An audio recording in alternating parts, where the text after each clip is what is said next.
आप सभी को नमस्ते दोस्तों, स्वागत है मेरे इस चैनल पर। आइए सुनते हैं मेरे चैनल पर एक और नई कहानी।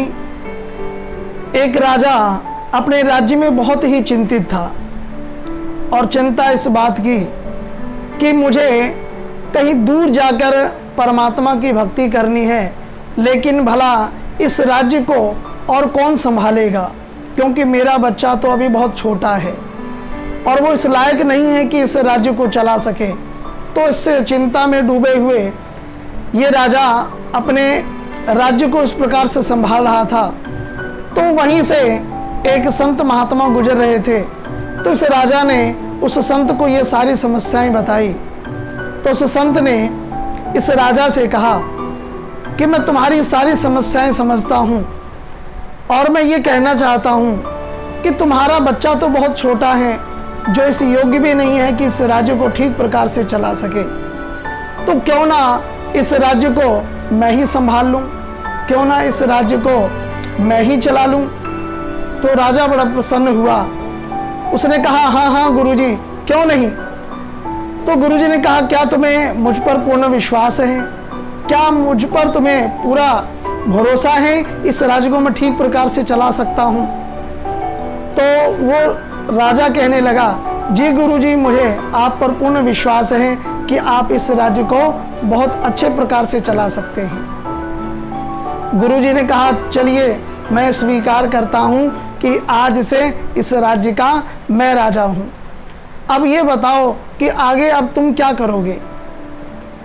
तो ये राजा कहने लगा, गुरुजी ऐसा करता हूं, इस खजाने से थोड़े से पैसे ले लेता हूं जिससे मेरा गुजारा हो सके और उसे लेकर के कहीं दूर जाकर के गुजारा करूंगा और परमात्मा की भक्ति में विलीन हो जाऊंगा। तो गुरुजी कहते हैं, मैं तो इस राज्य का अब राजा हूं, मैं तो तुम्हें कुछ पैसे नहीं दे सकता हूं और यहां से कोई पैसा तुम्हें ले जाने भी नहीं दूंगा। तो तुम क्या करोगे? तो वो राजा कहता है, गुरुजी मैं तो इस राज्य को त्याग चुका हूं, मैंने तो इस राज्य का आपको राजा बना दिया है, तो मैं कहीं और जाकर के कहीं नौकरी कर लूंगा, कुछ काम कर लूंगा जिससे मेरा गुजारा हो सके। लेकिन करना मुझे क्या है? परमात्मा की भक्ति ही करनी है। मुझे तो केवल गुजारे के लिए ही पैसा चाहिए। तो गुरुजी कहते हैं, तो तुम अगर नौकरी ही करना चाहते हो तो तुम यहीं रहकर नौकरी क्यों नहीं करते हो? तो वो राजा हाथ जोड़कर खड़े होकर के कहता है, गुरुजी आप जिस भी पद के लिए और कुछ भी काम करवाना चाहते हैं, मैं उसके लिए तैयार हूं, बताइए मुझे क्या करना है। तो गुरुजी कहते हैं, इस राज्य में केवल एक ही पद खाली है और वो है राजा का।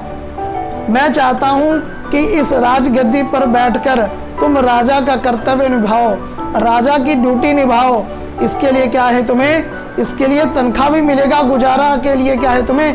पैसे भी मिलेंगे, इसीलिए तुम्हें यहीं रहना है। और इस प्रकार से राजा को पुनः वो जिम्मेदारी दे करके गुरुजी चले जाते हैं। 1-2 वर्षों के बाद जब वो गुरुजी वापस लौटते हैं तो राजा बड़ा प्रसन्न होता है और गुरुजी से मिलने के साथ कहता है, आइए गुरुजी आपका स्वागत है। तो वो गुरुजी कहते हैं, तुम तो राजा बनने के साथ साथ इस राज्य को बड़े अच्छे से चला रहे हो और परमात्मा की भक्ति भी बहुत अच्छे ढंग से कर रहे हो। और गुरुजी ये शिक्षा देते हैं, कहते हैं कि देखो, जब तक तुम इस राज्य के राजा थे तो तुम बड़े दुखी थे, क्योंकि तुमने अपने आप को मालिक समझ रखा था। और याद रखो, केवल और केवल ईश्वर ही सबसे बड़ा मालिक है। ईश्वर ही सबसे बड़ा क्या है? उस प्रकार से करता धरता है। इसलिए देखो, जब से तुमने ये स्वीकार किया, मैं तो केवल एक सेवक हूं, मैं तो केवल इस संसार के अंदर जो परमात्मा ने मुझे कर्तव्य दिया है उसको निभाने के लिए ही यहाँ पर उस प्रकार से कदम बढ़ा रहा हूँ। तो तुम प्रसन्न हो।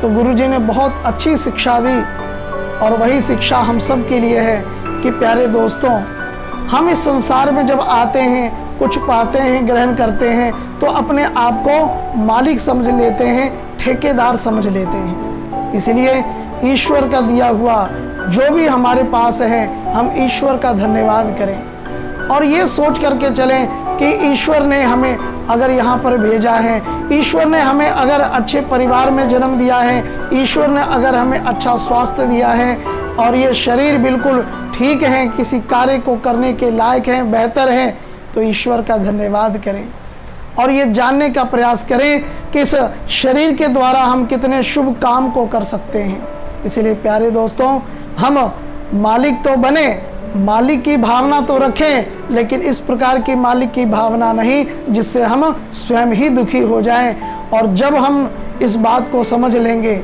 हम इस बात का विचार और मंथन करेंगे कि जो भी मेरे पास है सब ईश्वर का दिया हुआ है और जो भी मैंने करना है एक कर्तव्य समझ करके करना है, उस दिन से हम क्या है, दुखी होना छोड़ देंगे। इसलिए आओ हम ये विचार करें कि उस परमात्मा का दिया हुआ, उस परमात्मा के द्वारा जितने भी कार्य दिए हुए कार्य, शुभ कार्य हैं, हम उन्हीं का पालन करें और दूसरों का भी मदद करने का प्रयास करें। इन शुभकामनाओं के साथ आप सबका बहुत बहुत धन्यवाद।